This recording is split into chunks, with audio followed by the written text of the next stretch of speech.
Shall we play a game? Why, yes, I believe we shall. Oh, I got a live one here.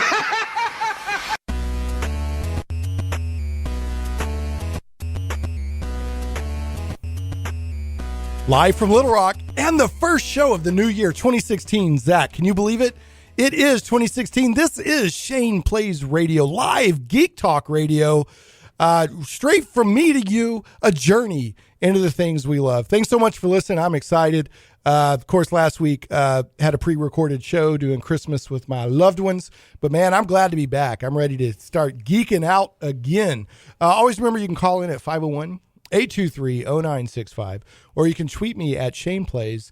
And the show notes for today, right now, even as we speak, are up on shaneplays.com. That's Shane Plays, like I like to play, not Shane's Place like it's my place. So at shaneplays.com. And there's live show notes, so if you want to hear, or hey, what was he talking about? Or I want more information about something he just talked about. There's all kinds of links and stuff right there you can check out. Also, remember the show does go out as a podcast. It's on the blog at shaneplays.com. It's on iTunes and Stitcher and other fine podcast directories.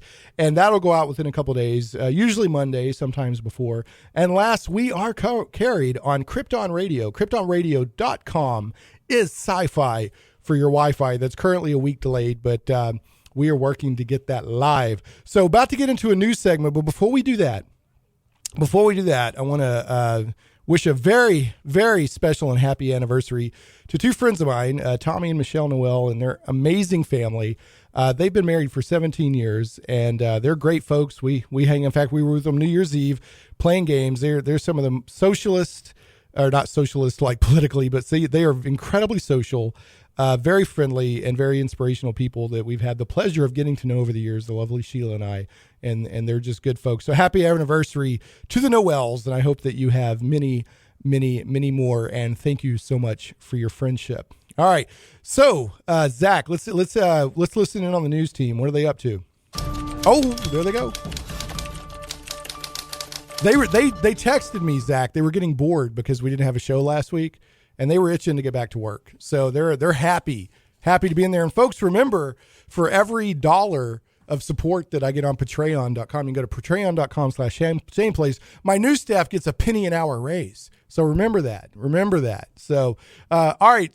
So here we are in the news. I don't have a guest today on purpose. I love having guests, folks, but sometimes it's nice to just take a full hour and do news and talk about topics and that sort of thing. So today we're going to have probably an extended news segment, Geek News, and then we're going to talk Star Wars. And bets are off. I'm going full-on spoilerific. So if you want to talk Star Wars today, you can call in during the news segment. You can call in at any time today at 501-823-0965, or you can tweet me at Shane Plays, and we will talk spoilerific. All bets are off. It's a huge pop culture phenomenon. The internet has been pretty cool about not doing spoilers for a couple of weeks, and it's time. If you haven't seen it by now, I'm sorry. This is a pop culture phenomenon, so it's time to talk Star Wars. But before that, got some news items I want to go into, and just want to say, first of all, I don't know how many Doctor Who fans we have out there. I know there's a lot. Zach, do you watch Doctor Who? All right, can you? Yeah, we can't hear you shake your head. Sorry, no. No, okay. Well, not everybody has to. Not everybody's perfect, but I did want to say that the last 2 episodes of season 9, I think, with Peter Capaldi were amazing. If you're a Doctor Who fan and you didn't like those episodes, that surprises me. Now I know there's always gonna be that one person, well, I didn't like that. But overall, those were not only amazing Doctor Who episodes, they were amazing TV episodes in general. The storytelling and they were amazing. There was the first episode. It was the last 2 episodes of the season. One was called Heaven Sent, and the next one was called Hellbent. And Heaven Sent, I mean, both of them were good, but Heaven Sent was some of the best TV I've ever seen, period. And Peter Capaldi, for the most part, was by himself in the episode, and it was really, really good stuff. So I haven't seen the Christmas special yet, which is the first Doctor Who episode that has Peter Capaldi with River Song. the Doctor's wife, who is supposed to be dead, but of course Doctor Who is very timey-wimey, so they can pull it off. But I'm looking forward to seeing that too. So, all right, moving forward, I had to give a shout out to that Doctor Who. Those 2 episodes were so good. Really, really amazed at how good they were. So if you're not a Doctor Who fan, might be a good time to check out Doctor Who. And if you are a Doctor Who fan and you haven't seen them, go now. Run, don't walk, and watch the last 2 episodes of Series 9 of Doctor Who. So next, this is kind of sad. We've actually had Star Trek Continues on the show a couple times. Michelle Specht and some of the other cast members of Star Trek Continues, which is a fan film or a fan series that is recreating the original series and trying to give them a final season. I think a 4th season. And then you also have like Star Trek Phase 2 or Star Trek New Voyages, which are the same thing. There's a lot of fan stuff out there. And up till now, sort of the way that Paramount and CBS has handled it is that they are, if you don't make money off of it, then they really have left it alone. Well, there's a fan film out there called Star Trek Axanar that has been out there for a while, and they raised like $1 million on Kickstarter, and they've got some, people that have worked behind the scenes on actual Star Trek, TV shows. They're helping out behind the scenes, helping do the production values. They've got some, named actors like Richard Hatch and other stuff involved. Well, suddenly out of the blue, Paramount and CBS are suing Star Trek Axanar, even though it's a nonprofit venture. It's being done out of labor of love. So a lot of people are kind of catching wind of this, and they suspect it's because not only, do you have the TV or the movies being done by J.J. Abrams, which Star Trek Beyond is about to come out this year, but also there's rumors of, or not rumors, I think they've confirmed that there's going to be a new Star Trek ongoing TV series that is going to, I think, be done via a website. I remember having this as a news item a few weeks ago.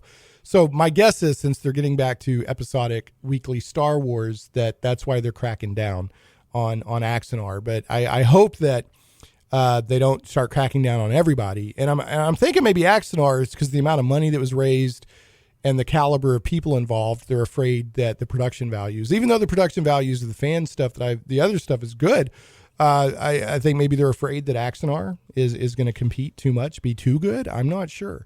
So, but you usually don't sue unless you're a little bit scared. So, not sure what's happening there. If you have a opinion on that, you can call 501-823-0965, or you can tweet me at Shane Plays. So, anyway, we hope that resolves amicably. That does seem to be the I can't remember the guy's name that's doing it. Let me see if I can find it here. The guy that's doing Star Trek Axanar is, Alec Peters. Has posted a statement, and there's a news item on shaneplays.com on the show notes from Engadget, but he posted a statement expressing his disappointment about learning of the lawsuit in the press. He learned about the lawsuit by reading the news. He didn't even know he was being sued till he read about it. He says the project, like so many other fan productions that CBS and Paramount have been fine with, is a love letter to Star Trek and should be treated as such. He also says he's hoping for an amicable resolution to the problem that'll avoid the need to take this to court. So I'm kind of the same way. One of the things that has kept Star Trek alive for decades is the fan love and the fan support. And when CBS and Paramount have not been carrying the water on this franchise, if you will, universe, beloved, universe and characters, the fans have. So hopefully this doesn't, sour everything and keep people from being able to do fan productions of Star Trek that make, that they don't make any money off of. I got to ask you a question, Zach. You ready? What is up with these so-called hoverboards that everybody's running around on? Those things, what is the point of these things? I guess they just want to have fun. They're not, they go like 1.5 miles an hour. I mean, how are they fun? Don't ask me. Have you been on one? Nope. I don't. For someone who, grew up with Back to the Future and you release something that is like that and call it a hoverboard, no, I'm just not. It goes like 1 mile an hour. Well, some of them I did some research go up to like 10 miles an hour or whatever. But I don't get the point. They're not useful.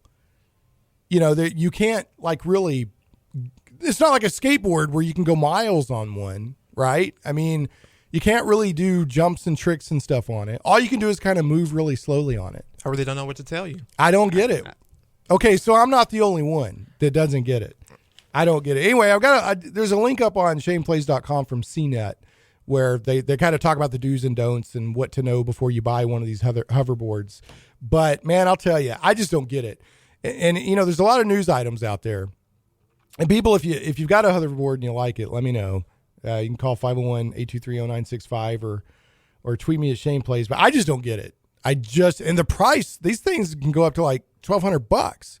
They start at like $200 or $300. I just don't get it. But the best thing about them, if you're on the internet looking around, one of them knocked out Mike Tyson. Did you see that? So that's good. Not that I want to see Mike Tyson knocked out, but I'm saying if you manage to knock out Mike Tyson, you got something going for you. And they're spontaneously combusting. Did you see this? They're just catching on fire. I didn't see it. Yeah, go look up hoverboard fire. These things are just catching on fire. How did you catch on fire when you can only move a mile an hour? These things are pathetic. I'm not into the hoverboard, Zach. I'm not into it at all. I wish it would go away. But if people want to waste their money on these things and go a mile an hour with a range of, like a mile or whatever, it's up to you, I guess. I don't know. I don't get it. Oh, man. Why do these things exist, Zach? I don't know. I mean, philosophically, do we even have a need for these things? No. No, okay. All right. At least I'm not the only one. Maybe somebody out there loves it. I don't know. Maybe it's like a yo-yo. There's not really a need for a yo-yo, but at least yo-yos, you could do tricks and go on like talk shows and show off your tricks. I mean, what can you do in a hoverboard? Like spin around? I mean, I don't know. I don't get it. I don't get it at all. I'm going to call it. I'll tell you what. It's correct. Hoverboard. B-O-R-E-D. I'm bored with it. They're hoverboards. Get rid of these things, Zach. I don't get it. I hope it's a fad and goes away quickly and we can get to real hoverboards. And then somebody posted there's this thing going around where this Canadian guy invented a hoverboard, and it's like this thing with a bunch of fans on it. And he stands on it and he goes floating around over the water. That's not a hoverboard. It's using fans. Hoverboards use anti-gravity technology. Stop misusing the word hoverboard. Yeah. It's just the grumpy old geek in me coming out, man. Come on now. All right. Here's something neat. Speaking of grumpy old geeks. Have you ever played a game console that used cartridges? No. Okay. Well, back in the day, in the covered wagon days, Zach, we had like the Atari and like Sega and Super Nintendo. They used you plugged a cartridge in, you played the game, and you plugged the cartridge out. And it was revolutionary at the time because up until then, you had dedicated video games. What I mean by that is you could go buy Pong and plug that into your TV, and the only thing you could play was Pong. It was hard-coded into the machine. Well, I read it, and this is posted on shaneplays.com. Anybody who's even remotely interested in retro gaming or retro computing or the history of how things came to be needs to go check this out. It's the untold story of the invention of the game cartridge. And the Fairchild, Channel F, the Fairchild was the company, the Channel F was their game system, was the first system to use this console concept. And it took it from a dedicated machine thing to more of the razor and the razor blades business model. You buy a relatively cheap, or you don't make a lot of money off of the razor that you sell. You make the money off the razor blades, right? So same thing with video game consoles, like Xbox or PlayStation, or all these various Atari, all these various game consoles. The business model was you didn't make a whole lot of money off the console. In fact, like the Xbox or the PS4, some of those models, or the Wii or whatever, have taken a loss, but they're trying to make money off the consoles and the cartridges. So the Fairchild Channel F was the first system to do this, and fastcompany.com has a really good article up that I read the other night while I was up in the middle of the night working, had a little bit of downtime waiting on other teams to get with me. And fascinating. And he talks about, what's fascinating, these engineers, they don't have anything to compare to. Like now, if you're like, hey, I want to do a cartridge system, there's a ton of other cartridge systems that have been out there. You can compare, well, how did they do it? How did they solve the problem? Da, da, da. Absolutely fascinating. They had to basically make up the model and figure out how to do it. And it really, really fascinating stuff. So if you're into that stuff at all, you should go check it out. And that link is on shaneplays.com on the show notes page. So X-Force movie lineup possibly revealed. Are you into the X-Men movies at all? Yes, I am. Okay, well, X-Force is another X team from Marvel, and there's a possible reveal based on some concept art for the movie, and it's Cable. I don't know if you know who Cable is. He's a mutant from the Marvel Universe who was part of X-Force back in the day. He's actually Scott Summers' son from an alternate future who came back in time or something. One of those convoluted mutant storylines or whatever. But yeah, Cable's in it. Do you know who Cannonball is? No. Oh, I love Cannonball. He's definitely one of my favorite. I can't. One of my favorite mutants and characters, or whatever, from Marvel. He's indestructible when he's flying. And when he flies, he shoots out this big jet of flame. Okay. And he can barely control, or he used to, he couldn't really barely control himself, but he could just go straight forward.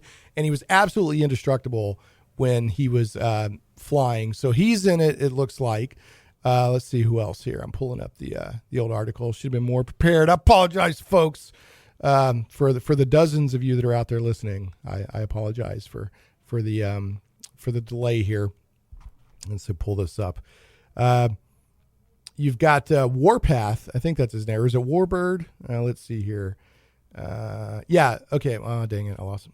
Yeah. Go away. Ad.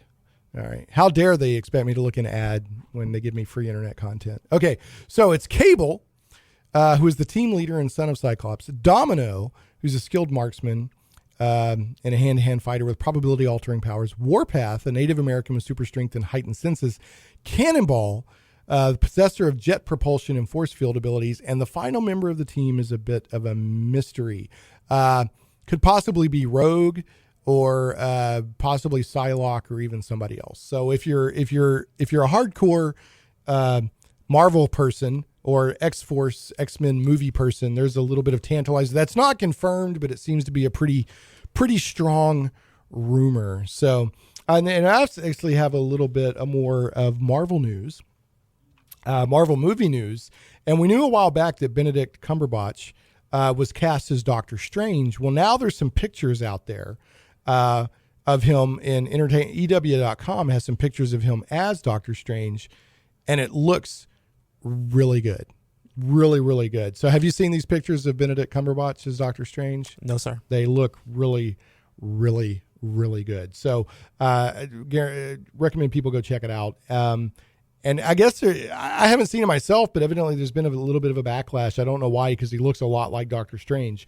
So I think it looks really good.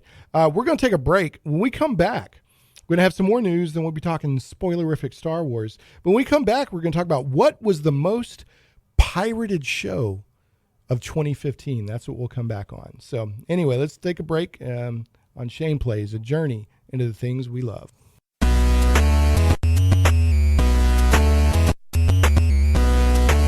Megawars.net. The classic online space strategy game has returned, bigger and better than ever before. Scout the universe and claim your empire.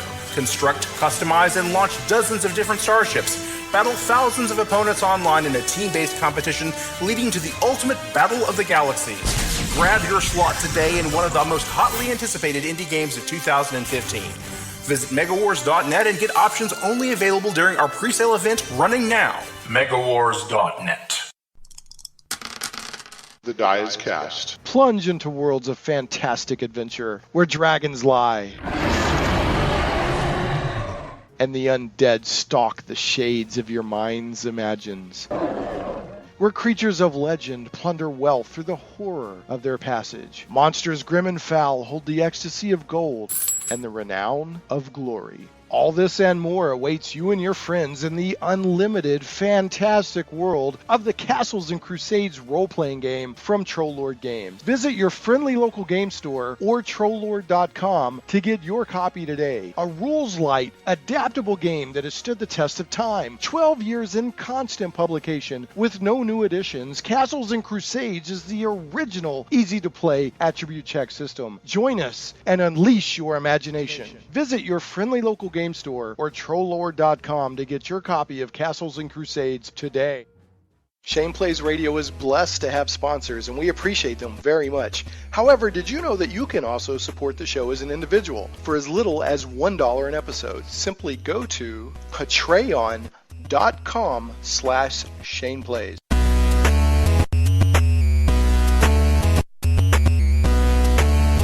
Hey, welcome back to Shane Plays Geek Talk Radio, a journey into the things we love. I kind of teased right before the break saying our next news item was going to be the most pirated show of 2015.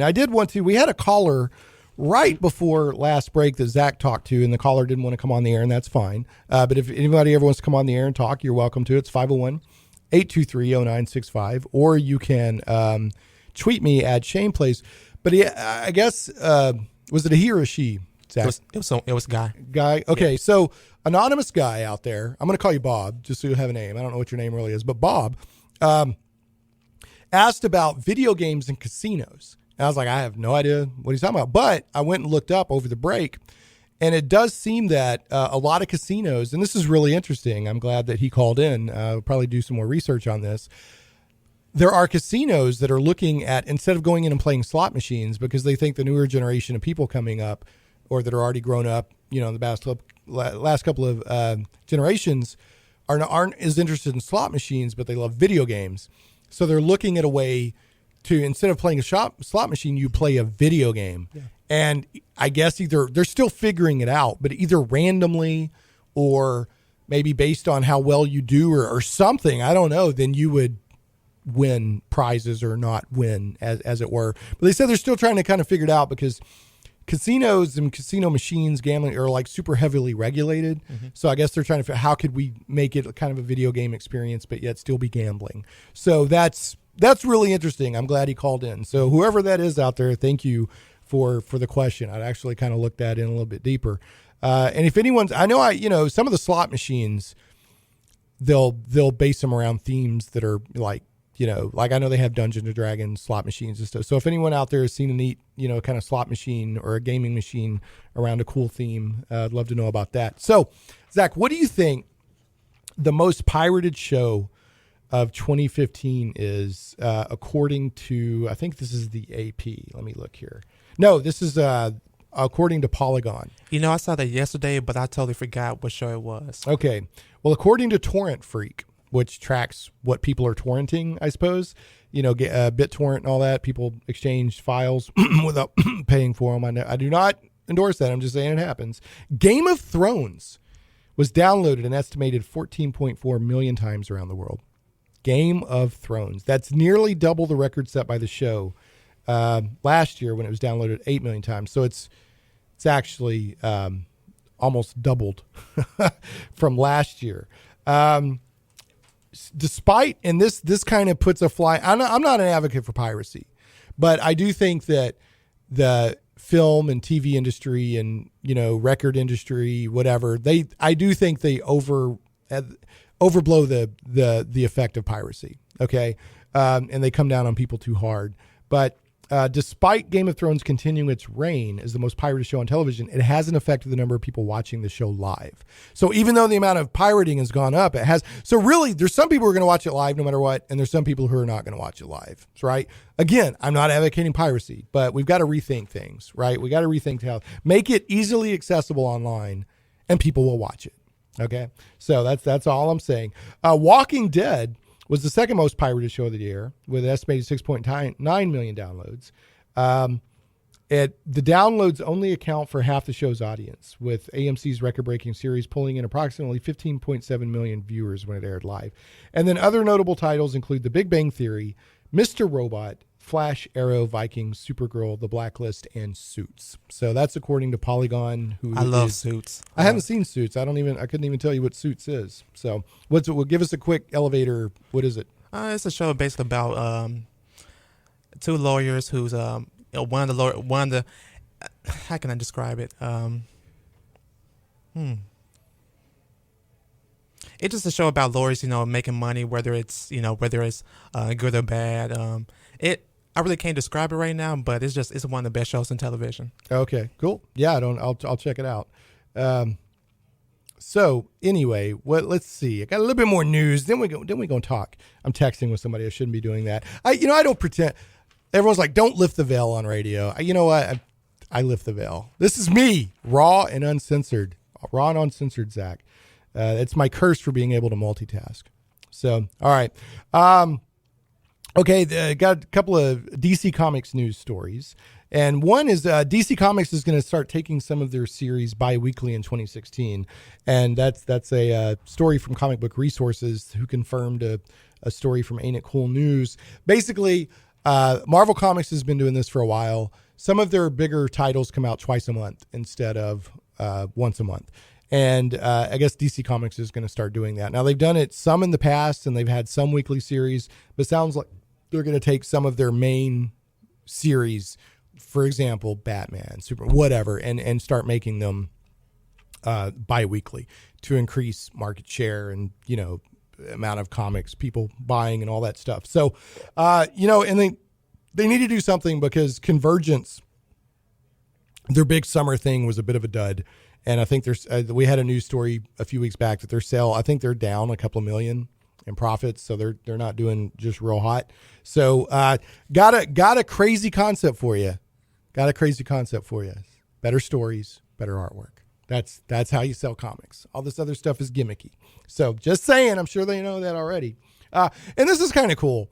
Zach, have you seen these adult comic books or coloring books that are out there? Nope. I was not aware of them. Just a couple of weeks ago, a friend was telling me about them.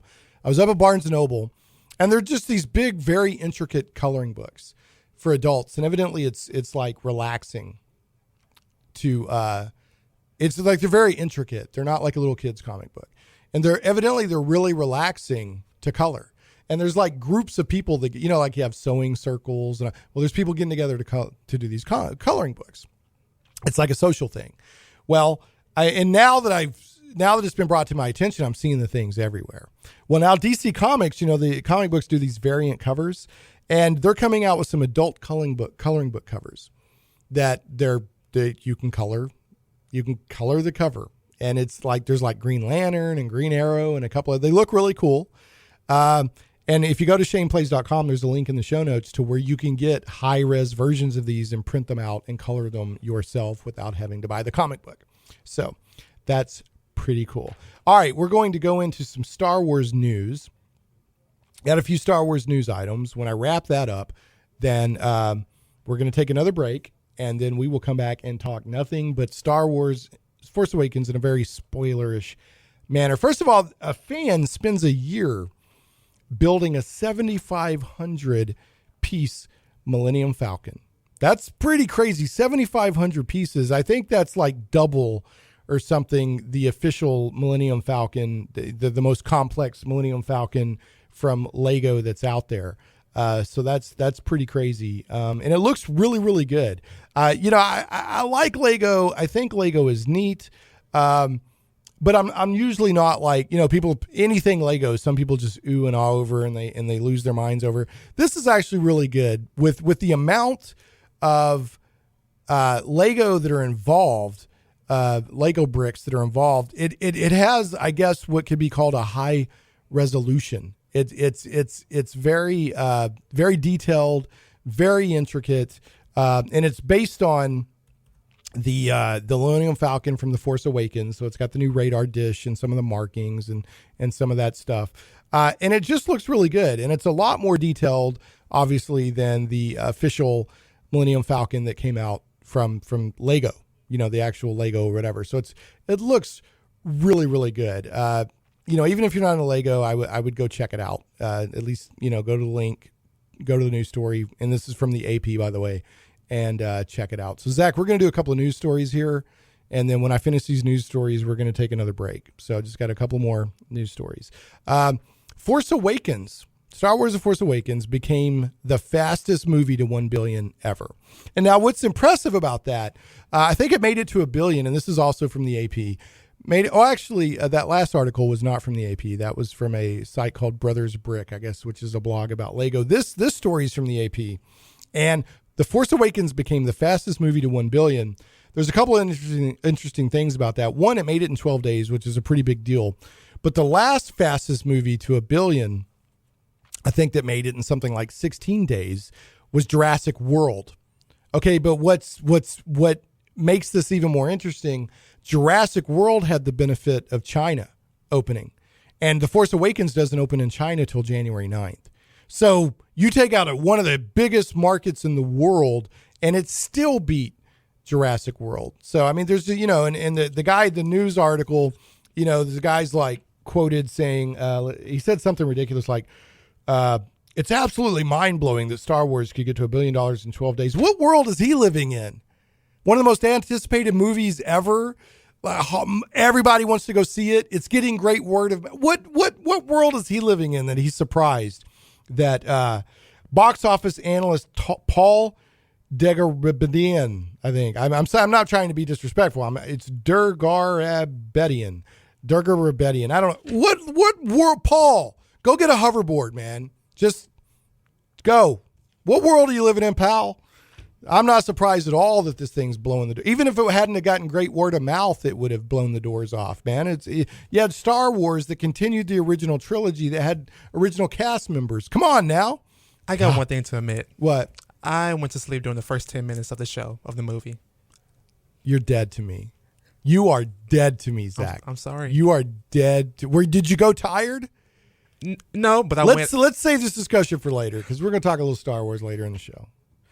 Okay, and then finally, Rotten Tomatoes has The Force Awakens at 94%. So that's pretty high. So not only is it doing well at the box office, but critics are loving it. All right, I'm going to read Game Goblins, our ad sponsor. We're going to hit a break. When we come back, we're going to have Spoilerific Star Wars. I'm going to go into what I thought about the movie, and I'm not going to try to hide the spoilers.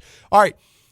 Some goblins are your friends. Game Goblins is Central Arkansas's premier retailer of Magic the Gathering, Warhammer 40K, board games, card games, RPGs, miniatures, and hobby accessories. Call Game Goblins at 501-224-GAME or visit them online at GameGoblins.com. That's 501-224-GAME or GameGoblins.com. Conveniently located at 1121 South Bowman, right on the corner of Bowman and Canis in West Little Rock, and staffed by friendly employees, Game Goblins has expanded their store size, and there's plenty of room for exciting inventory and tables for play space. You'll like that space because Game Goblins has gaming events every day of the week.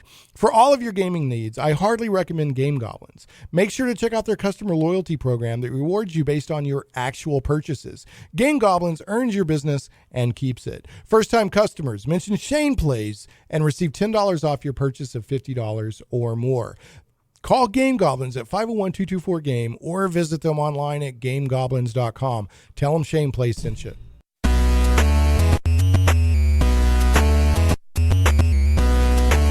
MegaWars.net. The classic online space strategy game has returned, bigger and better than ever before. Scout the universe and claim your empire. Construct, customize, and launch dozens of different starships. Battle thousands of opponents online in a team-based competition leading to the ultimate battle of the galaxies. Grab your slot today in one of the most hotly anticipated indie games of 2015. Visit MegaWars.net and get options only available during our pre-sale event running now. MegaWars.net.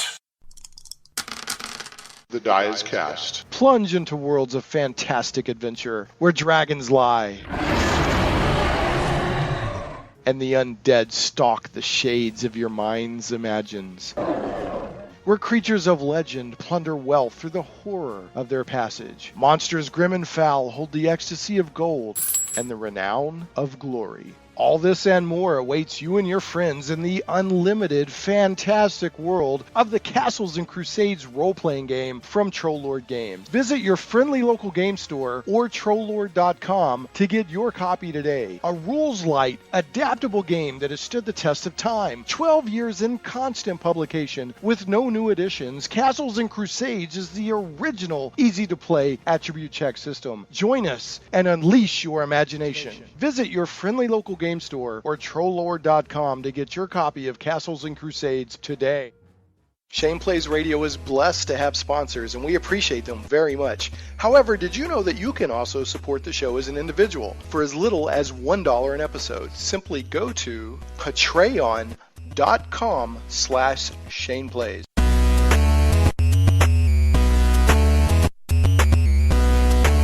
Welcome back to Shane Plays Geek Talk Radio, a journey into the things we love. The rest of the show, for the next 15 minutes or so, we are going to talk Star Wars. I've been polite. A lot of other people have been polite. We've held off on spoilers, but this is a pop culture event worldwide. It's been a little over 2 weeks, and on Shane Plays Radio, the spoiler embargo is off. So we are going to dig in. If anybody else is out there has seen it, call it 501-823-0965. That's 501-823-0965. Or you can tweet me at Shane Plays. That's ShanePlays. But yeah, spoiler warning. If you don't want to be spoiled, stop. If you're listening live, change the channel. If you're listening to the podcast, kill the pod, whatever. But spoilers are gonna fly. So, as I said a couple of weeks ago in my non-spoiler discussion, I thought it was a great movie. Really enjoyed it. Felt like Star Wars. It had some great moments. I liked the characters. I thought that it was, and this is so important. It's hard for me to stress this enough. I thought that the characters had chemistry. The actors had chemistry. And that is, even though I like the prequels and I watched the prequels. In fact, I went and watched The Phantom Menace the other day after watching The Force Awakens, which I've seen twice now. I went back with the lovely Sheila. We were going to see it on opening night. A friend of mine came into town. She said, hey, y'all just go. But then I wanted to go back and see it with the lovely Sheila. Saw it in 3D the second time. 3D added nothing for me. It doesn't matter. I'm just not a big 3D. Unless a movie is designed specifically to be seen 3D and that's the only way to really watch it. I'm just not a big 3D guy. Plus the way we do 3D now dulls the colors, and that bugs me. So just 3D added nothing. I can maybe remember like one thing where like a Star Destroyer was pointing out of the screen. Other than that, I just wasn't. And the credits look cool because the credits are obviously 3D. Other than that, just didn't do anything for me. But seen it twice, liked it both times. Glad to say the first time I liked it because I was like, Star Wars, and it felt like Star Wars.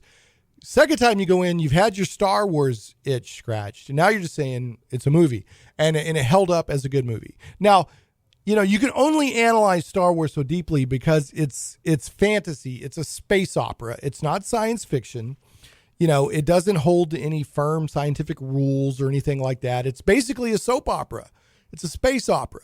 And it's fun. It's just what stuff goes boom and lightsabers do their thing, and there's robots droids, and there's ships, and there's planets, and there's aliens, and there's important reveals that revolve around family, and there's heavy drama, and there's lighthearted humor, and it's Star Wars. It feels like Star Wars. So, it's a great movie. It was a good movie as a Star Wars movie, and it's just a fun movie to watch it as a movie. Okay, I just want to get that out of the way. I'm going to have a couple of gripes about the movie, but let's lay the foundation that I liked it. I liked the movie a lot. I will see it again. Okay, let me tell you something I didn't like about the movie.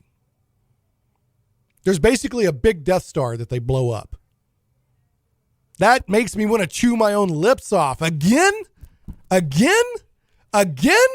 Really? Okay, let's count this up. Remember, I like the movie, folks, but I got to get this off my chest. Okay, the original Star Wars: A New Hope, which is part 4 in the series. They blew up the Death Star. We got one chance to blow this thing up. It's a slim chance, and they blew it up. Return of the Jedi. They built another Death Star, a bigger Death Star.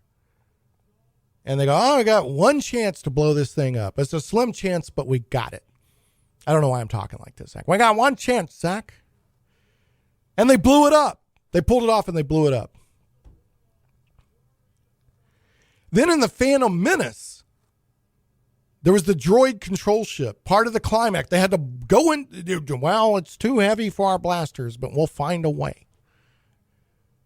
And Anakin, young Anakin Skywalker, goes in a starfighter, goes inside the droid control ship, blows it up, and flies out as it's blowing up. And now in The Force Awakens, you got Starkiller Base, which is basically a planet that's been turned into a huge Death Star. And there's one chance, Zach, one chance to blow it up. And they did it. I was actually hoping for a twist that they wouldn't succeed, and that would set up the next movie. I mean, yeah, it's fun. Yeah, Poe Dameron flies in and blah, blah, blah, in his little X-Wing, his black X-Wing, because he's black one. He blows the thing up, they fly off, and they blow the planet up with Han Solo's dead body inside of it. There's a spoiler, Han Solo dies, which I thought was a great scene. If they blow up anything else in this, I'm personally going to go track down J.J. Abrams and slap him. I thought he made a great movie. This Force Awakens is great, but please stop having big death weapons that there's one chance to blow it up and you blow it up. And The Force Awakens, Zach, in Return of the Jedi, Han Solo had to go to the planet and disable the shield. Guess what they did in The Force Awakens? They went to the planet and disabled the shield in time for the fleet to arrive. For the love of goodness, save us from this stuff. Okay. Having said that, I had to get that off my chest. Having said that, great movie. Loved it. My only other kind of minor gripe, and some people, I guess, have been kind of attacking Carrie Fisher for her looks, which I think is not only mean, but unwarranted. I thought she looked fine in the movie. I don't agree with that, but I did feel she kind of phoned in her performance. I felt she was like, yeah, I'm here. Okay, I'm Carrie Fisher. All right, okay, let's finish the movie. Let me give Han a hug. All right, Han, go die. Okay. And I felt like that she kind of phoned it in. What did you think, Zach? Did you even notice? Come on now. Don't ask me. You know, well, I mean, you saw the scene with General Leia, right? Yeah. Did you not feel like she was just kind of there getting paid? Well, I wouldn't know because I haven't seen the previous. All right, but she felt like she was just kind of there being paid to me. I don't know. What do I know?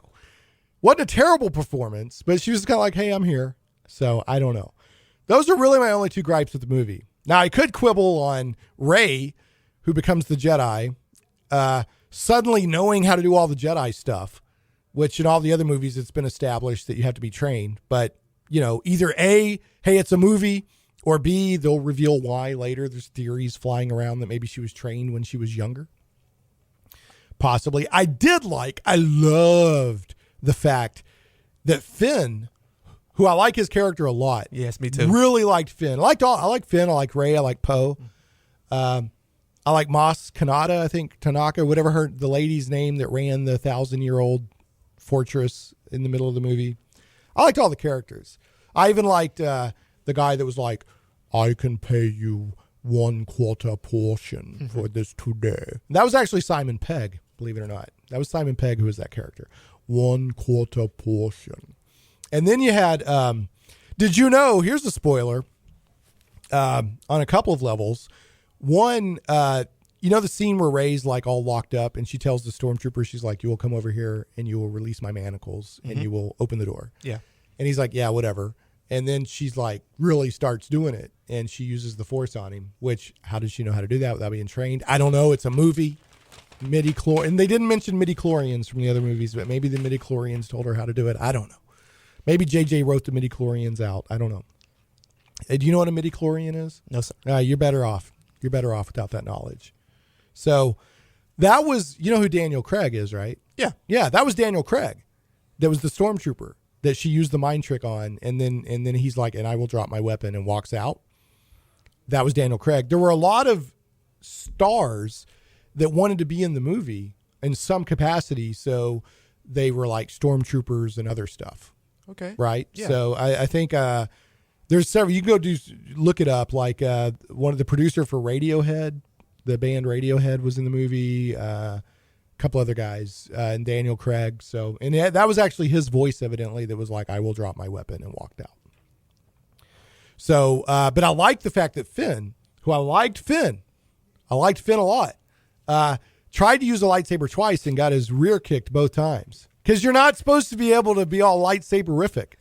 Well, he wanted to save Rey, you know. Yeah, and I respect that. Yeah. But yeah, he got rocked by a stormtrooper with a stun baton, right? Which is just embarrassing. Han Solo's like, "You okay there, big deal? Big deal?" And then he got rocked by Kylo Ren, which he shouldn't have even done as good as he did against Kylo Ren. But if you'll remember, Chewbacca shot Kylo Ren. Mm-hmm. So he's wounded. Yeah. And Kylo Ren is very powerful, but he doesn't have control of his emotions and all that. So Exactly. you can use that against him. Mm-hmm. I thought that was great that Finn, not that I dislike the character, but I like the fact that you can't just pick up a lightsaber and all of a sudden be rocking. So I like that a lot. And I like the fact that, they basically they wanted you to kind of think Finn was going to be the Jedi guy. Yeah. And then they made it Rey. I liked Rey's character a lot. Loved BB-8. The little droid BB-8. Mm-hmm. How you make a droid that's like R2-D2 but not, and still be, I don't know. They did another R2-D2. That's very hard, but they did it. I liked Han Solo's performance. Harrison Ford's. I like it when he's caught between the two gangs that want their money back, and one of them the whatever guys show up. He's like, "Good to see you." It's classic Han Solo. He's like, "Good to see you." They're like, "Whatever, you're going down, dude." So I like that. I liked how they introduced the Millennium Falcon. They were like, "Let's take that. That ship is garbage," and then, well, garbage it is because the other ship gets blown up. And I loved there were some great scenes with the Millennium Falcon in the movie. So many good moments, so many good Star Wars. The humor, like I liked it when they were on the planet on the Death Star. I mean, Star Killer base that's about to be blown up with one slim chance again. And Harrison Ford's talking to Finn, and he's like, "All right, so what do we do now?" He's like, "I don't know. I worked sanitation." And he's like, "What?" He's like, "I was just trying to get here to save Rey." And he's like, "We'll just use the Force." And Han Solo's like, "That's not how the Force works." Classic moments like that. And like when Finn and BB-8 gave each other the thumbs up, classic moment. And when Finn's talking to Han Solo, and Han Solo keeps like nodding, trying to get him to look over his shoulder. And Finn's like, why? I'm trying to do a plan here. Why do you keep doing that? That was the best. Just really funny stuff. Really liked Finn a lot. So, and of course he's Finn because his stormtrooper designation is FN2187. So Poe's like, "That's terrible. I'm going to call you Finn." He helps Poe escape. Great sequence where they're in the TIE fighter and it's stuck to the cable and all that stuff. I liked Rey. We don't know who she's yet. I think they're hinting around that Rey is Luke Skywalker's daughter. I was thinking the same thing. Yeah, well, she's good at she's a good pilot. Mm-hmm. Plus, she's good at building and fixing things. Plus, she's basically a Force user, which basically Anakin Skywalker, who's Darth Vader, and Luke Skywalker, whose son, had those same attributes. Mm-hmm. So, and of course, Luke Skywalker shows up at the end. I liked how they ended the movie, because usually Star Wars movies end on a group shot. But what they did with this one is after the group shot, where it normally would have ended, her, Chewie, and R2-D2 go find Luke Skywalker. And I loved how they ended it. I thought that was fantastic. Mm-hmm. The other thing I want to talk about, I was very sad to see Han Solo die. However, it was good that they just didn't make him blow up in a spaceship or go out fighting stormtroopers. That was he was trying to save his son. Mm-hmm. Ben Solo, who has been turned into the villain, Kylo Ren, and who wants to walk in Darth Vader's footsteps, and kills Han Solo to basically continue his journey of becoming a bad guy. And then, of course, you got the Supreme Leader Snoke. That was another thing I know. Snoke. That's not really villainous name. Snoke. That's not really scary, is it? I like the sound of it. I see. It doesn't. I don't know. Anyway, and that's the guy who played Gollum in Lord of the Rings. I can't remember the guy's name off the top of my head. Does a lot of computerized acting like that. Oh, it'll come to me right after the show's over. But he was King Kong in Peter Jackson's King Kong, and he was Gollum in the Lord of the Rings movies. But yeah, I liked Kylo Ren. I liked how he's very powerful, but he's uncontrolled. A lot of people didn't like it, but I was like, no, because, he's incredibly powerful, but uncontrolled. Yeah. I like how he throws, instead of killing people in a temper tantrum, he destroys. Like, I love the scene where he's having a temper tantrum in the room and the two stormtroopers just walk around and walk off. It's just really, really good stuff. So I'll talk more Star Wars down the road. Good movie. Loved it. I'll go see it again. Star Wars is back. It seems to be in good hands. Like I said, I got that off my chest. And a lot of people are saying that The Force Awakens really seems to be a remake of A New Hope because it hit other moments, not just the Death Star. There was the abandoned the person on the desert planet who has to discover their destiny, a father figure dying, all these things. But I wouldn't say it was a complete remake. I think they made a movie for the new fans and for the old fans. So I'm going to wrap up here. We got about a minute left. Thanks so much for listening. Next week, we're going to have Frontline Gaming and Warhammer 40K. We tried to have them on a couple of weeks ago, or a few weeks ago. And they didn't make it. We're rescheduling. The tweet of the week. This is from Chris Avalone, who's a friend of the show and has been on more than once. So we'll be on again, I'm sure. He said, and this will make no sense if you don't know the context, but it's just a fun tweet. He says, I keep wondering if the Six Stick from Kick-Ass should be paired with the Bowel Disruptor from Transmetropolitan.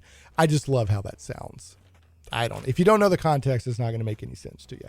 Don't forget that we will go out as a podcast on the blog at shaneplays.com, where the show notes are, on iTunes and Stitcher. And we're also carried on Krypton Radio. Krypton Radio is sci-fi for your Wi-Fi. Real quick, I'm going to put you on the spot, Zach. We got 13 seconds left. If you had to rate Star Wars Force Awakens on a 1 to 10, what would you give it? I'd give it an 8. An 8, even though you fell asleep. All right, well, that's cool. Okay, you're no longer dead to me. Have a great week, folks, and we'll see you next time on Shane Plays.